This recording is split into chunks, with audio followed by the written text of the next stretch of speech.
Fala galera, Igor Oliveira por aqui, seja bem-vindo a mais um vídeo. E nesse vídeo aqui eu quero falar com você que é iniciante e que tem várias dúvidas sobre programação. Através dos comentários aqui do YouTube, também lá por conta do Instagram, eu recebo diversas perguntas de pessoas que estão começando e começam a questionar se alguma coisa que acontece com eles é normal ou não é. Então nesse vídeo aqui eu vou falar exatamente sobre isso. E a primeira pergunta que eu mais recebo é o quanto que eu devo saber de programação para começar a programar de fato, ou quando que eu posso me considerar um programador? Bem, essa pergunta é bem interessante porque não existe um dia que você fala, ó, agora que você sabe isso aqui, você é um programador. A programação ela é uma ferramenta, tá? Então você já consegue utilizar a programação para resolver pequenos problemas. Então pode ser que você ainda não saiba resolver grandes problemas, mas você já tenha vários pequenos problemas para resolver. Então esse é o momento que você já tem que colocar em prática aquilo ali que aprendeu. Você não tem que esperar algum porteiro te falar, ó, pode passar, agora você é um programador. Você tem que pegar aquilo ali que você aprendeu, colocar em prática, criar coisas legais e ir evoluindo com o passar do tempo. Isso leva a gente para uma outra pergunta que eu recebo bastante também, que é: como que eu faço para decorar tudo? Porque parece que eu estudo e depois eu esqueço. Eu não lembro de nada.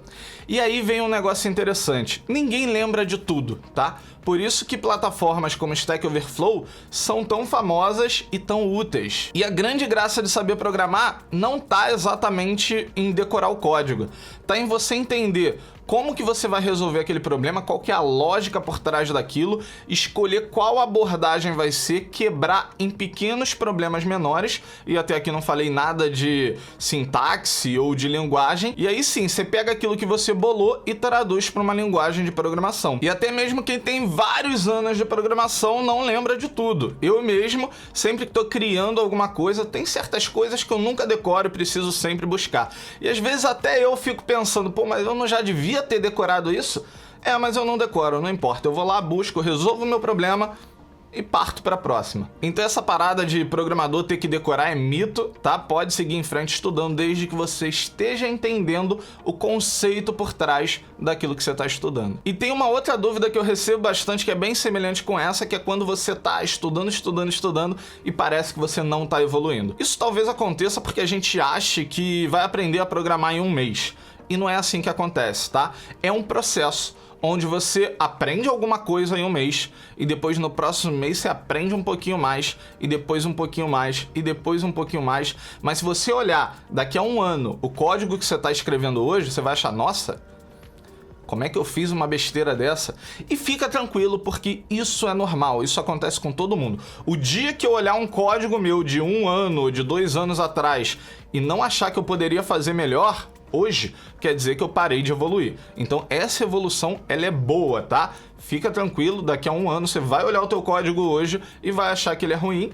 Não tem problema, se precisar refazer, você refaz, se não precisar, já coloca as boas práticas nos próximos que virão e segue em frente. E agora acho que eu vou falar do problema principal do iniciante, que é sempre achar que tem uma tecnologia, uma linguagem, uma stack melhor do que a que ele está usando. E é isso que tem feito a maioria das pessoas que estão estudando programação não conseguirem dar o próximo passo, entrar no mercado, vender um projeto e etc. Porque eles se tornam eternos estudantes. Quando você começa a pensar que você sempre precisa de alguma coisa para começar, para fazer alguma coisa interessante, você está entrando aí numa síndrome do impostor.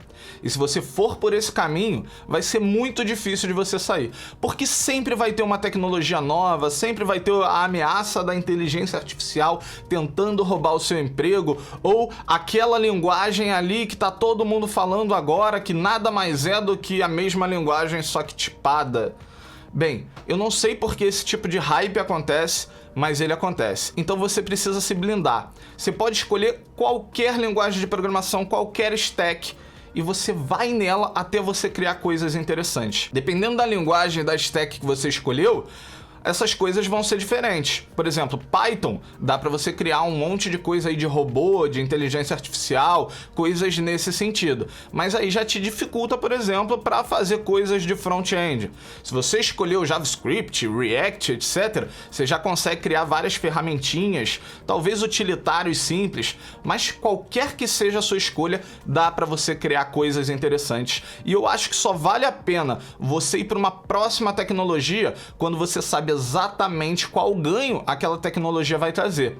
E para você chegar nesse ponto, você precisa ter experiência, você precisa criar coisas. E aí eu já aproveito e faço o nosso link com uma pergunta que eu recebo bastante também, que é a experiência, né? Como que eu vou conseguir experiência se todas as vagas pedem experiência e eu ainda não tenho experiência? Para essa situação você tem sorte, porque você tá na área melhor do mercado para resolver esse problema. Acontece que para programar, para criar coisas, para tirar as suas ideias do papel, você só precisa de um computador e do conhecimento.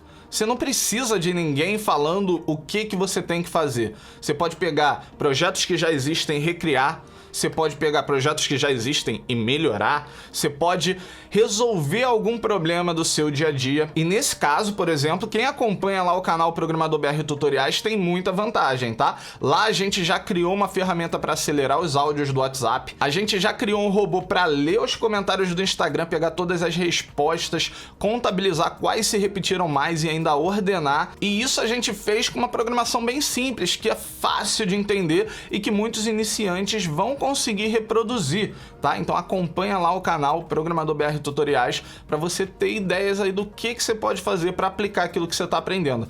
Mas não use isso como desculpa. Tudo que você cria se torna sua experiência. E isso é mágico na programação. O que leva a gente ao próximo ponto aqui, tá? De vez em quando a gente trava. A gente está criando alguma coisa, criando uma lógica, tentando resolver um problema e não consegue. E nesse momento, cara, você vai querer desistir, vai bater aquela raiva, às vezes vai doer, tá? Mas é normal. Todo mundo passa por isso em todos os estágios.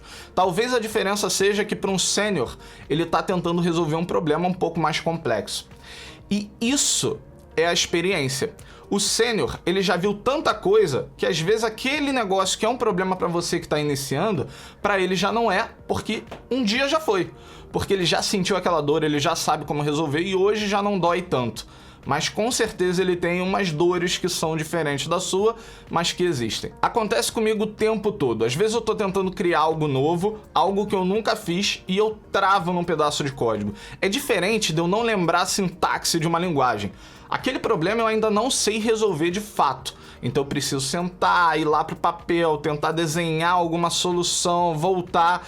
E às vezes isso leva dias, tá? Isso é normal. E aí a melhor maneira de lidar com isso é você, de vez em quando, deixar esse problema de lado e fazer alguma outra coisa da sua vida. Se você ainda não passou por isso, você vai passar e você vai ver que às vezes quando você tá tomando banho ou você tá sonhando, vem aquela solução mágica, você acorda, corre pro teclado e você fica pensando: nossa, era tão simples, como que eu não pensei nisso antes?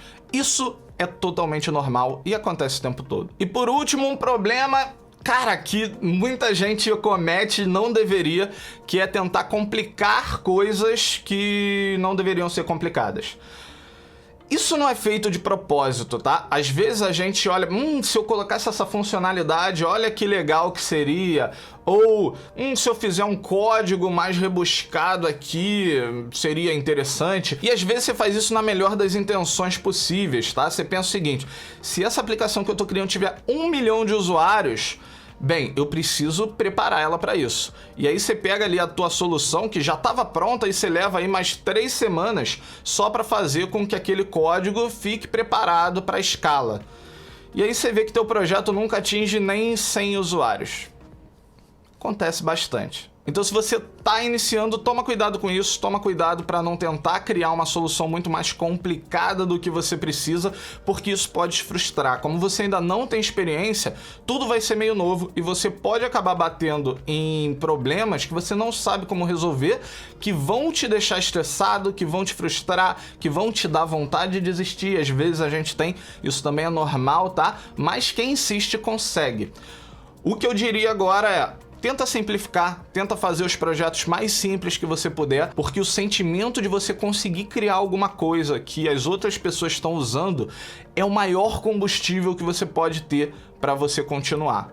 E para você ter uma ideia, todo dia você tem que ficar alerta para ver se você está entregando a solução que resolve, que é a mais simples possível.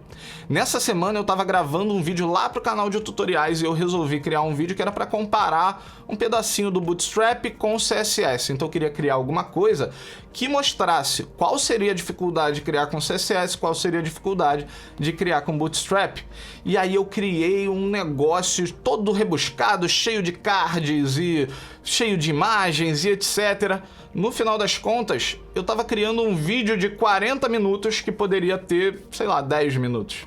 Então eu resolvi diminuir o escopo, né? Simplificar muito mais, sem perder o foco do que era o vídeo, que era exatamente mostrar a diferença de um para o outro. Então eu posso fazer isso com um botão.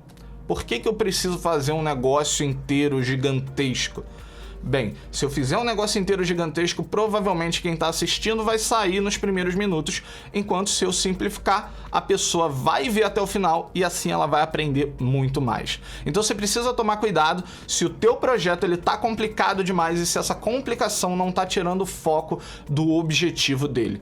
Essa talvez seja uma das dicas mais importantes desse vídeo aqui, mas eu espero que todas tenham sido úteis. Deixa aqui embaixo se você já passou por alguma coisa dessas ou se alguma dessas dicas te ajudou de alguma maneira. Ah, e claro que eu poderia ficar falando aqui o dia inteiro, tem várias outras coisas que acontecem na vida do iniciante que são super normais, mas que a galera se preocupa e é super normal se preocupar também. Se você quiser ver uma parte 2 desse vídeo aqui, deixa aqui embaixo nos comentários. Eu vou ficando por aqui, até o próximo vídeo. Valeu!